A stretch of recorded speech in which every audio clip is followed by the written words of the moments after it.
नमस्कार। प्रारंभ पर आप सभी का स्वागत है। दिन के इस पहले वीडियो में मैं अवनीश और व्यालोक आप सबके सामने प्रणाम स्वीकार करिए। व्यालोक जी, दर्शकों, संभल का दंगल और वो दंगल अलग अलग अखाड़ों में लड़ा जा रहा है। सबसे पहले संभल के दंगल की शुरुआत होती है सो कॉल्ड जामा मस्जिद यानी अवैध जामा मस्जिद जो हरिहर मंदिर को कब्जा के बना लिया गया था, वहां के सर्वे से।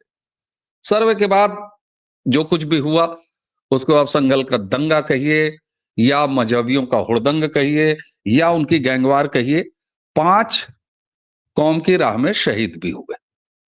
लेकिन उसके बाद मामला बिजली चोरी की तरफ बढ़ा। ये एक नया अखाड़ा था, बिजली चोरी।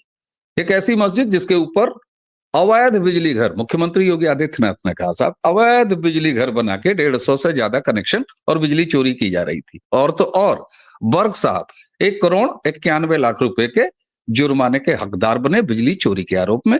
ये एक दूसरा अखाड़ा था। फिर खुला साहब तीसरा अखाड़ा, और तीसरा अखाड़ा खोला जिला प्रशासन के सामने पहुंचे विसिल ब्लोअर ने। उसने कहा साहब यहां तो एक बावड़ी हुआ करती थी, कुछ तालाब, कुछ कुएं हुआ करते थे। फिर उसका प्राचीन ग्रंथों से मिलान किया गया। नक्शा जिला प्रशासन के पास था। पहला कुआं मिलता है साहब, और पहले कुएं की खुदाई शुरू होती है। अब तो पूरी बावड़ी मिल गई है, आपको रोज तस्वीरें हासिल होती हैं। ये था तीसरा अखाड़ा। चौथा अखाड़ा संभल के दंगल में पुलिस चौकी। अब आप सोच रहे होंगे कि पुलिस चौकी कहां से अखाड़ा बन गई।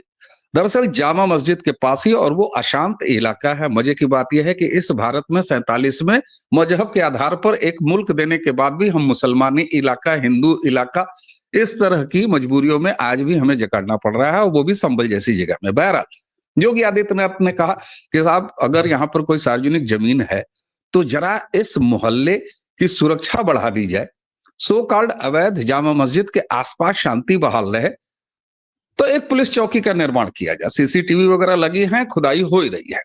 और साहब जमीन मिल भी गई। सरकार की जमीन है, कहीं भी मिल जाती है।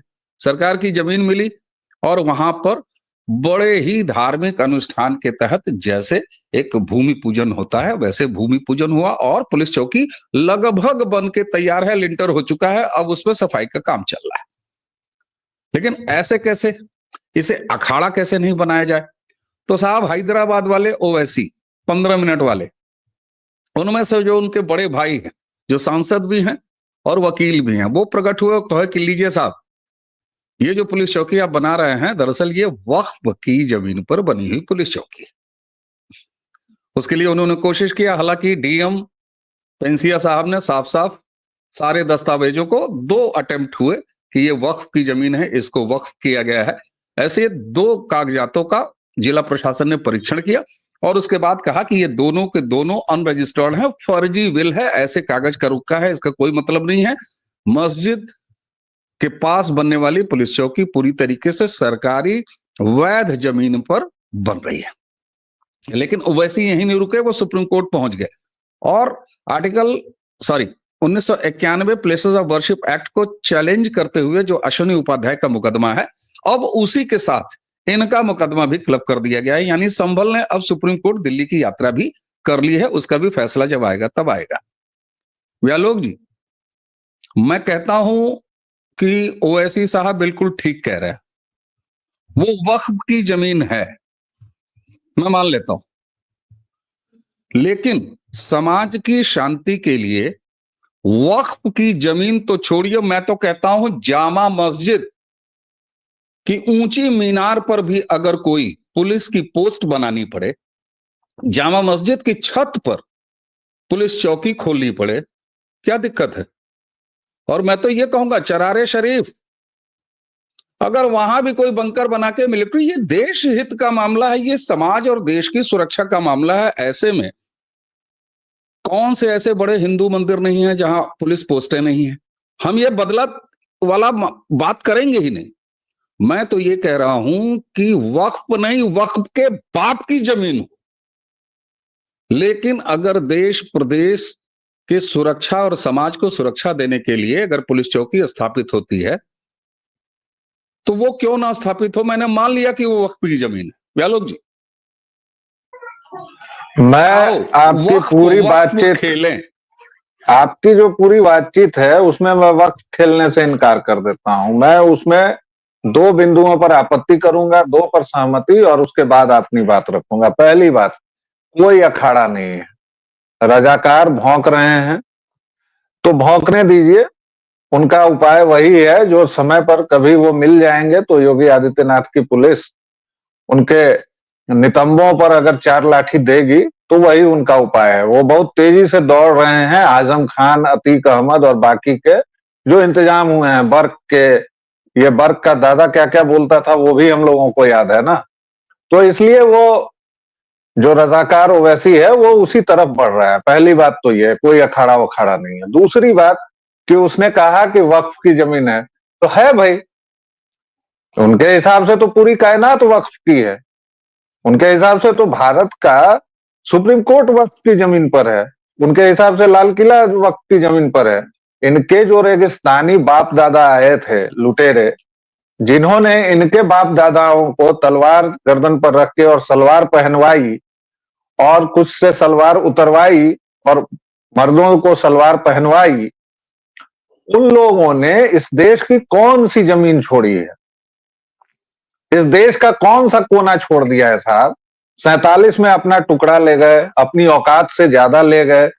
परसेंटेज ऑफ पॉपुलेशन अगर आप देखेंगे और जो जमीन इनको मिली, लेकिन खैर तिलचट्टे हैं, तिलचट्टों की तरह बढ़ते हैं, तो इसलिए वो पाकिस्तान भी आज गिज गिज गिज गिज कर रहा है, बांग्लादेश भी क्या हो गया है वो सब हम लोग देख रहे हैं।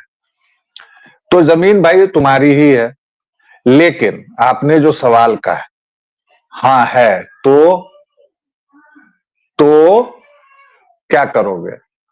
अभी इसको वक्फनामे की याद आई है, अभी इसको एएसआई वाला लॉ भी याद आ गया है। इतना धूर्त है ये रजाकार कि अभी इसने कहा कि संरक्षित इमारतों के ऊपर और ऐसे नीचे, अबे बावड़ी को भर के जो तुमने वो 3 मंजिला मकान बनाया है, अभी तो उसका नंबर लगना बाकी है। और देखिए रजाकार ने ये प्रीएम्प्ट किया है क्योंकि उसको न्यायालयों पर पूरा भरोसा है। वो जानता है कि इस केस को क्लब कर दिया गया है प्लेसेस ऑफ वर्शिप एक्ट, तो 50 और मुकदमे वैसे चल रहे हैं ना, तब तो सबको सुप्रीम कोर्ट एक्ट कर एक जगह कर देता है। और इसको कहा जाता है, ओवैसी पता नहीं कौन सा वकील है, ओवैसी की वकालत पर भी मुझे भयंकर संदेह है। एक तो मुझे किसी भी इल्हामी के पढ़ाई लिखाई पर ही संदेह है कि अगर वो पढ़ा लिखा बंदा रहेगा तो वो इल्हामी क्यों होगा? अगर उसके दिमाग में तनिक भी तर्क होगा तो पृथ्वी चपटी क्यों होगी? इसलिए उसकी पढ़ाई लिखाई तो खैर कूड़ा है, बेकार है। लेकिन इसको टेस्ट केस कहा जाता है, जिससे पूरा समाज अगर प्रभावित हो तो वैसे 50, 60, 200, 300 मुकदमे एक साथ क्लब कर दिए जाते हैं और उन टेस्ट केस पर फैसला होता है। वो केवल और केवल किसी एक इंडिविजुअल की बात नहीं रह जाती है, उसके हिसाब से देश और समाज को प्रभावित करने वाले फैसले होते हैं। ये मुंबई की शराबबंदी से लेकर राम मंदिर आंदोलन तक आप देख सकते हैं कि बहुत सारे मुकदमे एक साथ क्लब होते हैं। इस लोगों ने संभल में एएसआई जो संरक्षित मंदिर था, जिसको इन लोगों ने जबरन मस्जिद बना के रखा है, उसमें तो इन लोगों ने एएसआई को घुसने नहीं दिया। और तीसरी बार जब सर्वे होने जा रहा था तो झगड़ा क्यों हुआ, वो वहां मारपीट क्यों हुई, वो सब दर्शकों को याद दिलाना पड़ेगा ना, क्योंकि 1.5 महीने 2 महीने पुरानी बात हो गई, हमारे दर्शक भूल जाते हैं। तो दोस्तों इसलिए हुई ना मारपीट कि भाई संभल में एएसआई संरक्षित जो इमारत है उसमें एएसआई के लोगों को ही नहीं जाने दिया गया। फिर एएसआई वाले पुलिस लेके गए, उसके बाद एक राउंड हो चुका, फिर दूसरे राउंड में आपने पत्थरबाजी की, उसके बाद योगी आदित्यनाथ की पुलिस ने आपको दम भर के कूटा, अगर नहीं कूटा तो गलत किया, फिर पैसे वसूलने की बात आई, तमाम चीजें हुई। अब दरअसल गोरक्षपीठ के जो पीठाधीश्वर हैं उन्होंने इस पर प्रतिक्रिया देके इसका थोड़ा भाव बढ़ा दिया है। अब वो बड़े आदमी हैं, सोच के कुछ प्रतिक्रिया दी होगी, वरना इस लफंगे का बयान कोई प्रतिक्रिया देने लायक भी है क्या? ये क्या बोलता है इसको खुद समझ में आता है? ये खुद को वकील कहता है, जहीन कहता है, ठीक। और ये कह रहा है कि इस जमीन पर भाई वक्फ भी है, पुरानी इमारतों के संरक्षण का नियम भी है, प्लेसेज ऑफ वर्शिप एक्ट भी है। तो भाई एक मुगल बादशाही ही तो बची। तुम्हारे जो भिखमंगे तातार लोग आए थे समरकंद से और बुखारा से और कहां कहां से, उन्हीं का ले आओ, कह दो कि हिंदुओं को जजिया भी देना पड़ेगा भाई। कह दीजिए अच्छा, कि एक हिंदुओं चीज को फिर बताइए। से जिम्मी बनना पड़ेगा जी। अरे छोड़िए साहब, कहाँ मुंह और कहाँ मसूर की दाल, वो सब तो जी। खैर बीती हुई बातें हो गई। हम फिर अपने उस बुनियादी सवाल पर आते हैं, उस एंगल पर आते हैं। हम मान लेते हैं कि पूरा भारत पाकिस्तान, चाइना से हमारा लगता हुआ बॉर्डर हो, चाहे पाकिस्तान से लगता हुआ बॉर्डर हो, चाहे बांग्लादेश से लगता हुआ बॉर्डर हो, सब वक्फ है, सब। नो मैंस लैंड जितना है सब वक्फ है। आपने पूरी कायनात बनाई और बता दिया, हम थोड़ा इसको छोटा करते हैं भाई। लेकिन ये बता दो, देश और समाज की सुरक्षा की बात आएगी तो तुम्हारा बाप भी नहीं रोक पाएगा, सेना वहां बंकर बनाएगा। और एक सवाल और, मियां ऐसा कौन सा 4 अवैध काम करते हो, सॉरी इनके लिए तो अजीब अजीब संख्याएं भी आती हैं, 72 आएगी, फिर 4 आएगी, एक 3 भी आता है, खैर वो तो मोदी जी ने उसको स्वाहा कर दिया।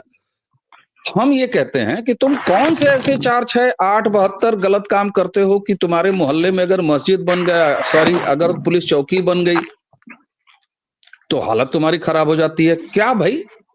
ये बताइए, पुलिस चौकी अगर आपके घर के आसपास बन जाए तो हम तो लड्डू बांटेंगे जाके, ये बहुत अच्छा हुआ, यहीं पर हमेशा पुलिस पिकेट रहेगी, सुरक्षा बढ़ जाएगी, इससे खुशी की क्या बात है?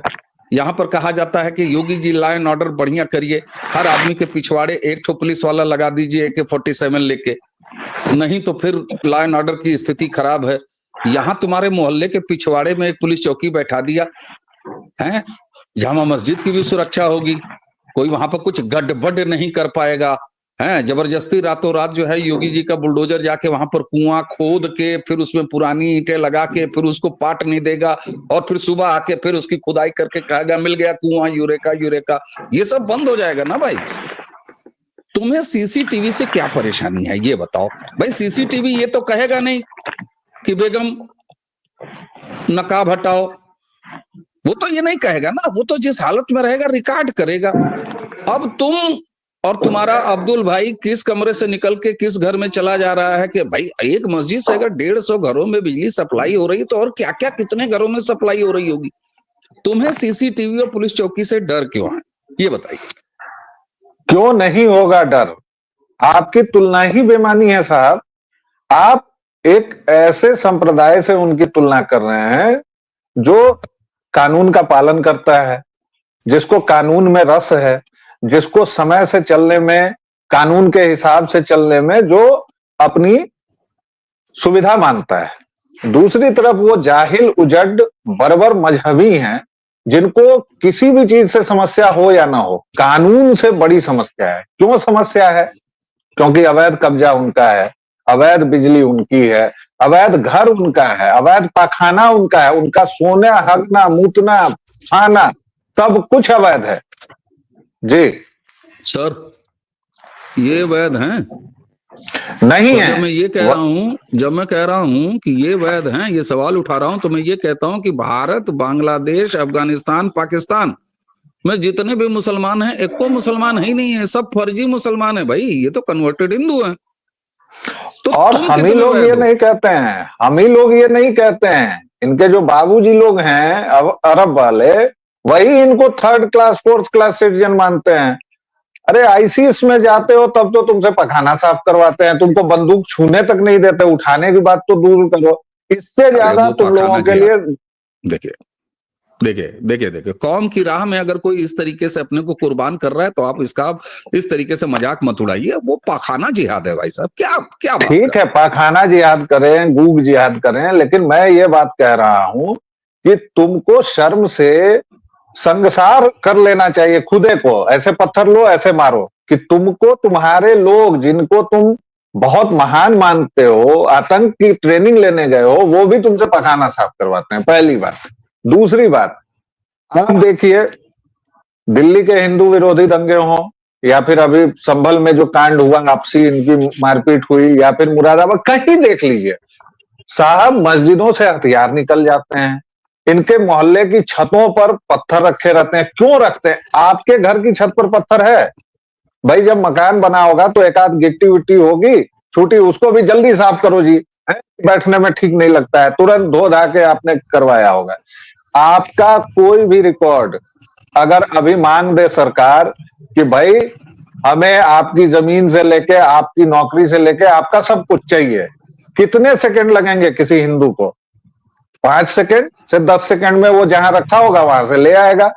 इनके पास तो कागज कहिए तो बकरी खा गई, तो बाबा चले गए जी।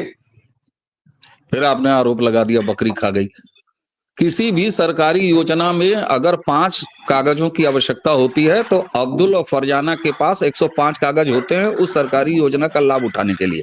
लेकिन मुझे लग रहा है कि आप इस बात की तरफ नहीं कह रहे थे कागज, आप वो इंगित कर रहे थे कि फिर भी कागज नहीं दिखाएंगे क्योंकि चौथा कागज तो रामलाल निकल आएगा। मैं वही बात कह रहा हूं, मैं बिल्कुल वही बात कह रहा हूं। जो अब इन्होंने सीए के नाम पर पूरे मुल्क में प्रपंच किया, तो क्या था, स्वरा भास्कर की बकरी खा गई थी, बाद में पता चला कि वो बकरी भाईजान के पास ही गई, खैर तो उस समय उसका खा गया था, इन लोगों का सारा कागज खा गया।